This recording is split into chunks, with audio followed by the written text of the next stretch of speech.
This is the IELTS listening test. You will hear a number of different recordings, and you will have to answer questions on what you hear. There will be time for you to read the instructions and questions, and you will have a chance to check your work.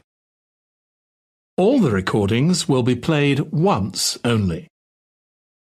The test is in 4 parts. At the end of the test, you will be given 10 minutes to transfer your answers to the answer sheet. Now turn to Part 1.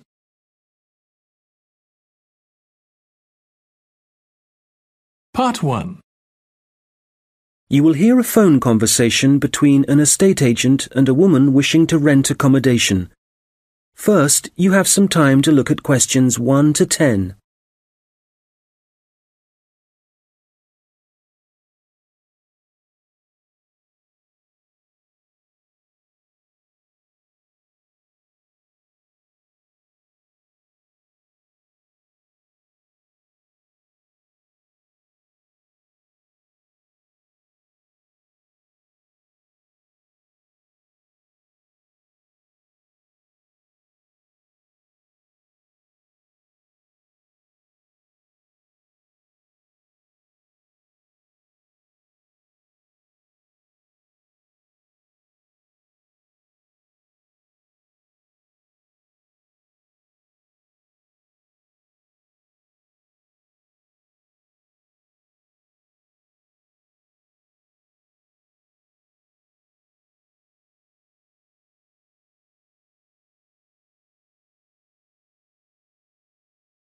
Fairfield Rentals, Andrew Williams.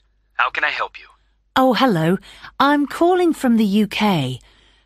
My family are moving to Canada early next year, and we're hoping to find somewhere to rent in Fairfield for the first 6 months while we settle in.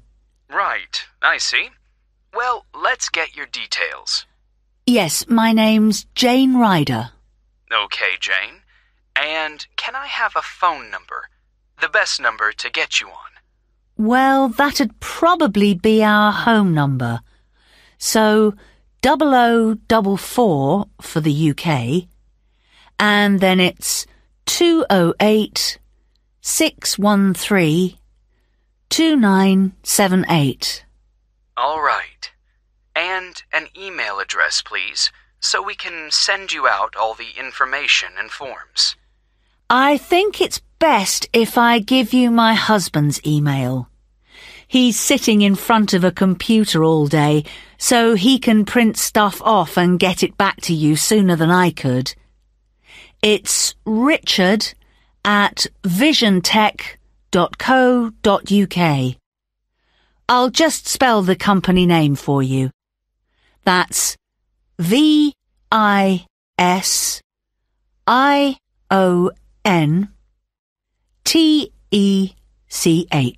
Great. And we have a question here about occupation. Richard's an IT specialist for an advertising company. They're transferring him to their Fairfield branch. Actually, just your job for now, thanks. Me? I'm a doctor at the hospital in our town. Okay, I'll put that down. Now, what kind of accommodation are you looking for? House? Apartment? An apartment, probably, as long as it has 2 bedrooms. There'll be me, my husband, and our 10-year-old son. And so with an apartment, you're less likely to get a garden. That's okay. But what about a garage? Is that something you'll want the apartment to have? Yes, that's definitely important. Okay, just a moment. I'll just make a note of that. But, before we go on, I should probably say now that what we don't need is any furniture, because we'll be shipping all that over, and I don't really want to pay for storage while we're waiting to buy a house. Not a problem. I'll make a note of that. Actually, though, just thinking about the kitchen, what can I expect from a rental property? I mean, what kind of equipment is provided? Well, the normal thing is that you get a stove. I think that's a cooker in British English. OK, good to know. But how about a fridge? We'll be selling ours before we come, so if possible, we'd like the apartment to have one for when we arrive. I can certainly add that to the form. If there's any other whiteware that you need, like a dishwasher, for example, there are plenty of stores here that'll arrange delivery on the same day as purchase. Thanks. Hopefully we won't need to buy too many things. Now, how about location? Have you done any research into the Fairfield area? Not that much so far. Well, you mentioned you have a boy. I imagine you'd like to be fairly close to a school. Good idea. That would help. What's public transport like in Fairfield? Is it easy to get around? The bus service is pretty comprehensive. There are plenty of local routes, services into the city and out of town. OK, and for a 2-bedroom apartment, what sort of rent should we expect to pay? Well, looking at the properties we have at the moment, prices start from around $730 per month and, depending on the area, can go up to $1,200. That's too much. Something halfway would be better. So, would your limit be, say, $950? I'd say so, yes. Can I ask if you smoke or if you have any pets? No to both questions.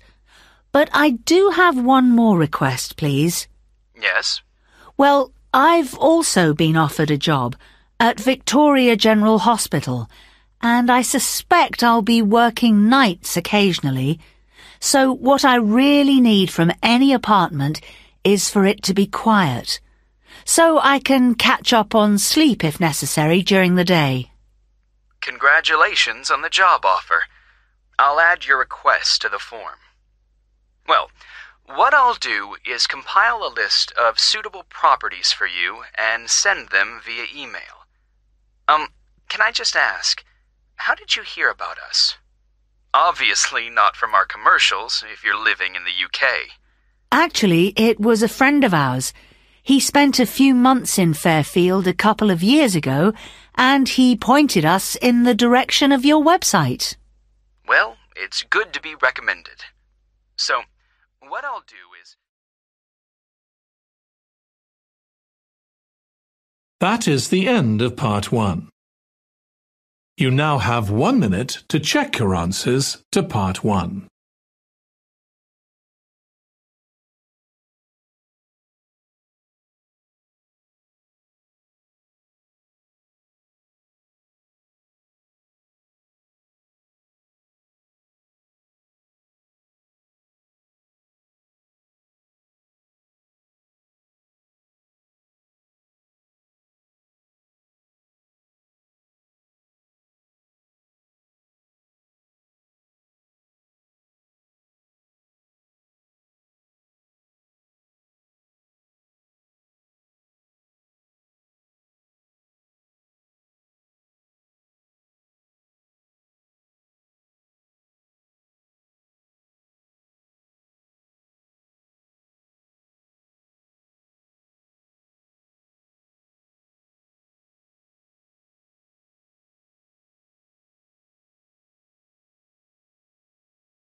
Part 2. You will hear a police officer giving advice on protection against local crime. First, you have some time to look at questions 11 to 15.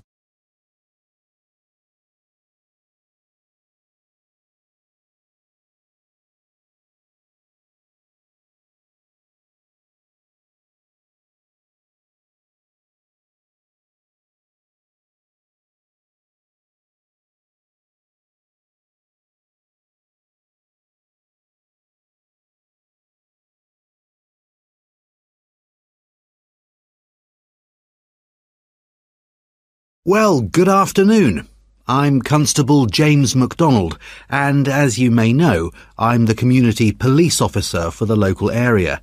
That means that, as part of my job, I try to get out in the community as much as possible, talk to the people that live in this neighbourhood, people like yourselves, and make sure there's an effective level of communication between the public and the police, hence the reason for this meeting.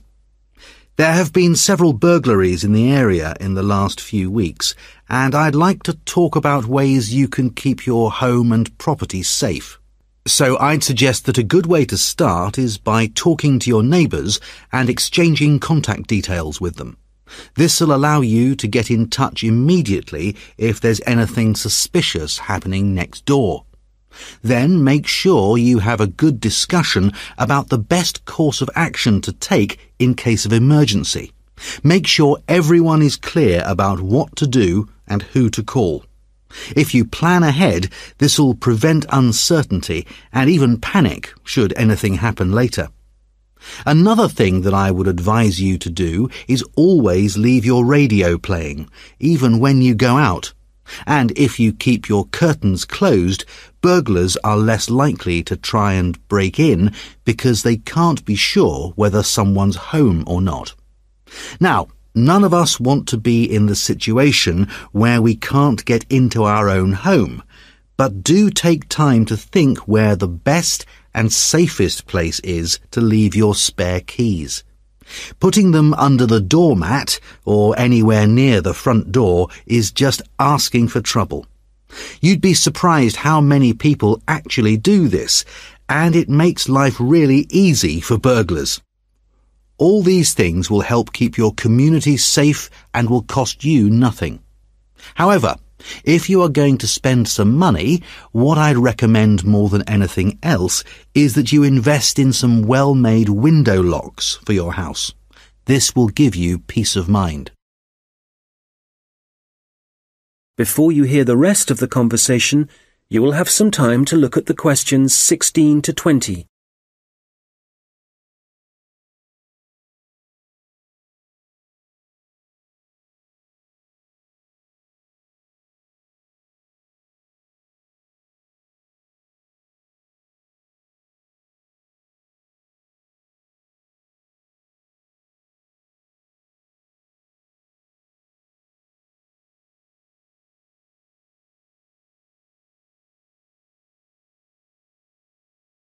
Now listen and answer questions 16 to 20.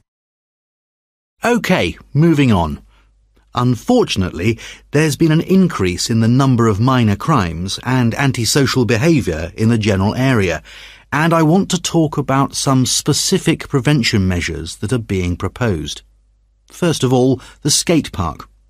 As you probably know, it's well used by younger people in our community, but unfortunately we're getting more and more reports of broken glass, making it especially dangerous for younger children. One possible solution here is to get rid of some of the trees and bushes around the park, making it more visible to passers-by and vehicles. If the vandals know they're being watched, this might act as a deterrent. As you will have heard, a couple of local primary schools have also been vandalised recently, despite the presence of security guards. The schools don't have the funds for video surveillance, so we need people in the neighbourhood to call their nearest police station and report any suspicious activity immediately. Please don't hesitate to do this. I expect most of you are familiar with the problems facing Abbotsford Street. It seems that no amount of warning signs or speed cameras will slow speeding drivers down. I'm happy to say, however, that the council have agreed to begin work over the next few months to put in a new roundabout. What else? Oh yes, the newsagent and the gift shop on Victoria Street were both broken into last week, and although no money was taken, the properties have suffered some serious damage. Access was gained to these shops through the small alleyway at the back of the properties. It's dark, and as you can imagine, no one saw the thief or thieves in action. So we've been advising shop owners along there about what kind of video recording equipment they can have put in. We'll then be able to get evidence of any criminal activity on film. The supermarket car park is also on our list of problem areas.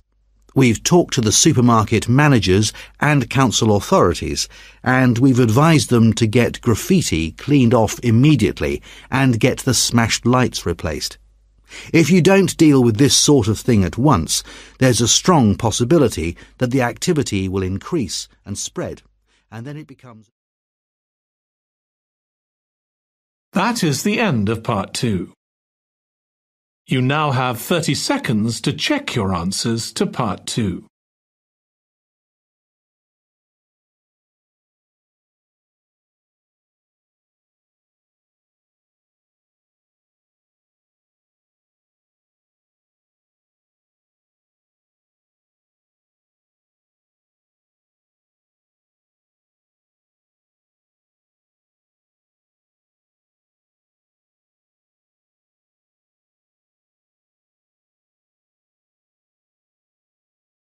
Part 3. You will hear two students discussing a presentation they are going to give. First, you have some time to look at questions 21 to 25.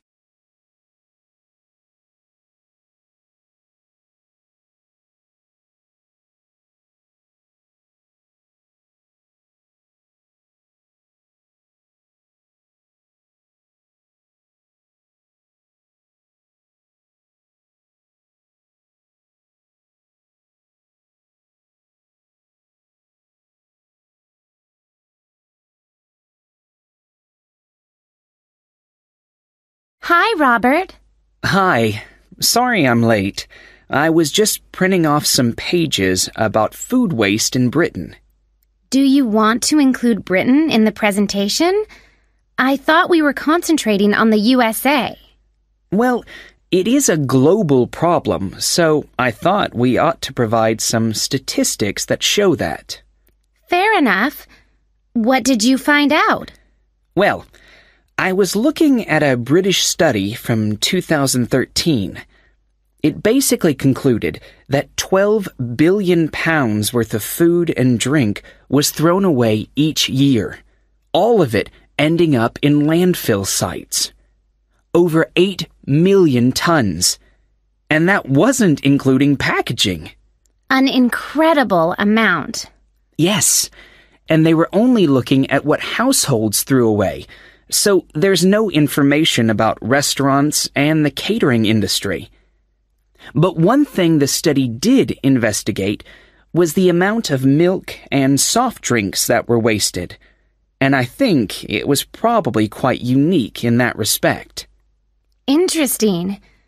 You know, in the other European reports I've read, there's one thing they have in common when they talk about carbon dioxide emissions. I know what you are going to say. They never refer to the fuel that farms and factories require to produce the food, and the carbon dioxide that releases? Exactly. We could really cut down on carbon emissions if less food was supplied in the first place. To my mind, the reports talk too much about the carbon dioxide produced by the trucks that deliver the fresh goods to the shops and take the waste away. They forget about one of the key causes of carbon dioxide. Absolutely. If the reports are actually going to be useful to people, they need to be more comprehensive. Who do you mean by people? Well, the government, industries, people making television programs. Have you seen any documentaries about food waste? Not that I remember. My point exactly. These days, they all seem to be focusing on where your meat, fruit, and vegetables are sourced from. We're being encouraged to buy locally, not from overseas. That's probably a good thing, but I'd still like to see something about waste. Yes, it's the same with magazine articles. It's all about fat and sugar content, and the kind of additives and coloring in food, but nothing about how it reaches your table and what happens after it ends up in the bin. Well, we've only got 15 minutes for this presentation, so I think we'll have to limit what we say about the consequences of food waste. What do we want to concentrate on? Well, I know some of the other presentations are looking at food and farming methods and what they do to the environment. So I think we'll avoid that. And the fact that in some countries, people can't afford the food grown on their own farms. That was covered last term. Okay, we don't want to repeat stuff. What concerns me above all else is that in a recession, governments should be encouraging business to find ways to cut costs. Apparently, supermarkets in the USA lose about 11% of their fruit to waste. That's throwing money away. All right, we'll focus on that problem. It should get the others' attention anyway. Now, how do you want to begin the presentation? Let's not start with statistics, though, because that's what everybody does. I agree. How about we give the other students a set of questions to answer about what they suspect they waste every day? I'm fine with that. Probably a better option than showing pictures of landfill sites. It'll be more personalized that way. All right. Now let's start.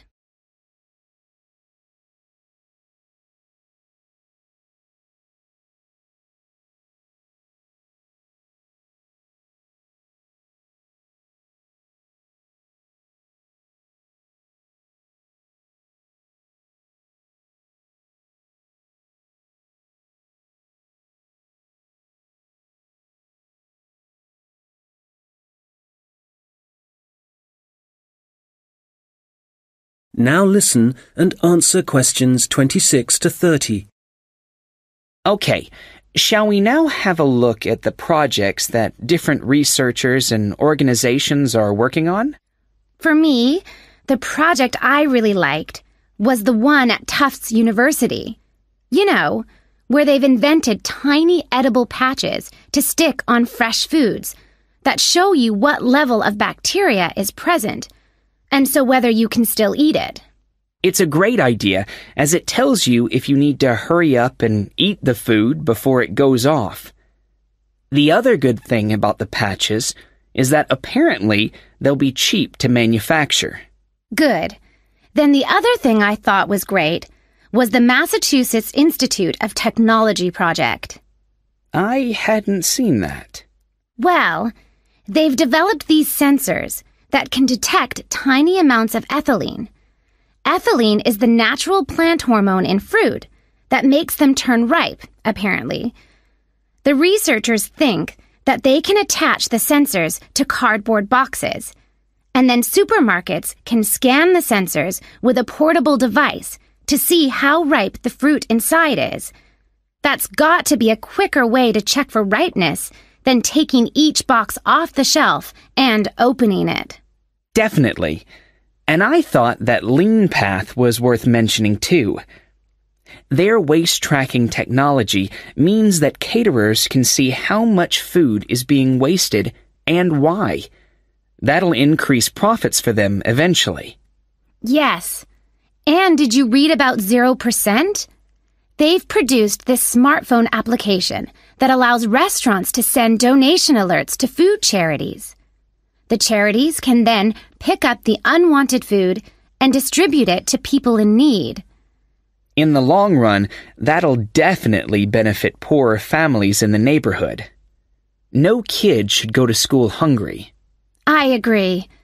And I read that quite a few local governments in the USA are thinking about introducing compulsory composting in their states. So you can't put any food waste into your rubbish bins, just the compost bin. Well, I guess that means a bit more work for people. I mean, they have to separate the organic and inorganic waste themselves before they take it out to the compost bin, and you know how lazy some people are. But I guess if we all start composting, we'd be doing something positive about the problem of food waste ourselves, rather than relying on the government to sort it out. Having said that, not everyone has a garden. That is the end of part 3. You now have 30 seconds to check your answers to part 3.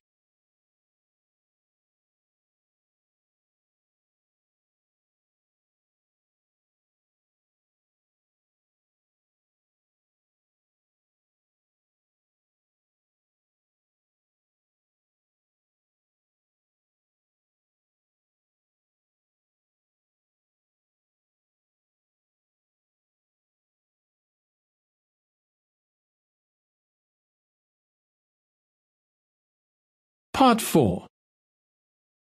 You will hear a lecture about Maori kite making. First, you have some time to look at questions 31 to 40.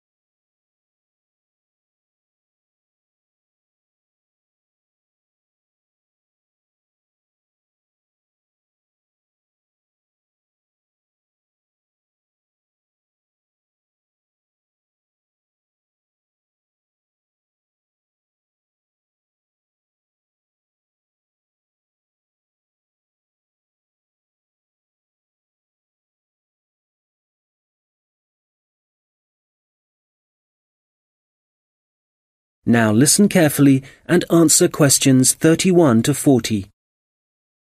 Well, good morning, everyone.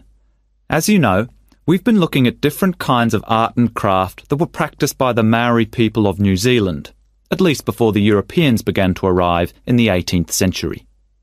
So, the focus of this lecture is kite making, how the kites were made, their appearance, and the purposes they served. Well, let's start with the way they were made. As with other Maori artistic traditions, kite making involved certain rituals. So, firstly, only priests were allowed to fly and handle the largest, most sacred kites. There were rules, too, for the size and scale of the kites that the priests had to follow, and during the preparation of both small and large kites, food was strictly forbidden. In terms of appearance, kites were frequently designed in the image of a native bird, or a Maori god, and sometimes, perhaps less often, a well-known hero. You can imagine that when Maori first arrived in the new country, in New Zealand, it may have taken some time to find suitable materials for their kites.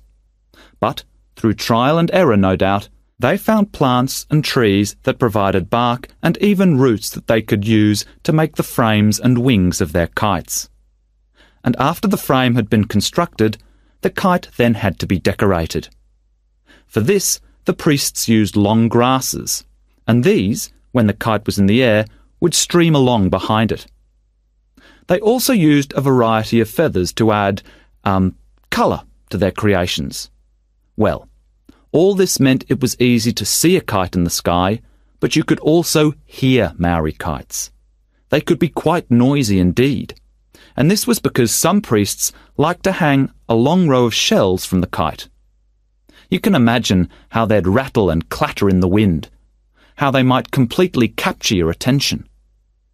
As I said before, the most common image was probably a bird, and that's the same for other kite-making cultures. But the kites were designed in particular shapes. So, there were kites that were triangular, rectangular, and also shaped like a diamond. And some of them were so large it would actually require several men to operate them.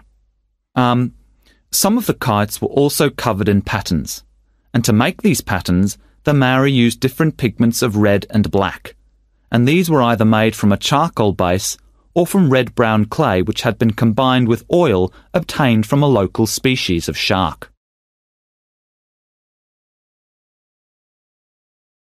Now, before I forget, if you have a chance, do visit the Auckland Museum, because they have the last surviving Birdman kite on display. This is the kind of kite that has a wooden mask at the top of the frame. It's a mask of a human head, and you can clearly see it has a tattoo and also a set of teeth. Quite impressive, and a good example of Maori craftsmanship and symbolism. Right, turning to the purpose and function of the kites. They certainly had multiple uses. Primarily, the flying of kites was a way of communicating with the gods, and when the kites rose into the air, the Maori used them to deliver messages, perhaps requesting a good harvest, good fortune in war, a successful hunting expedition. So these kites were incredibly valuable to a community, treasured objects that one generation would pass to the next. People would also fly kites for other reasons. For example, to attract the attention of a neighbouring village. This was done when a meeting was required between Maori elders, a convenient method indeed. And finally, when it comes to war, there are traditional stories that describe how when a Maori warrior found himself surrounded by his enemies, a kite could actually provide the possibility of escape. The kites were powerful enough to take a man up into the air, and for this reason, they could also be used to lower him into enemy fortifications so that an attack could begin from the inside. Well, I'm happy to say there seems to be a revival and growing interest in kite making, and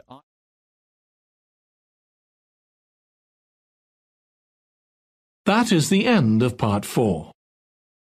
You now have 1 minute to check your answers to part 4. That is the end of the listening test. In the IELTS test, you would now have 10 minutes to transfer your answers to the answer sheet.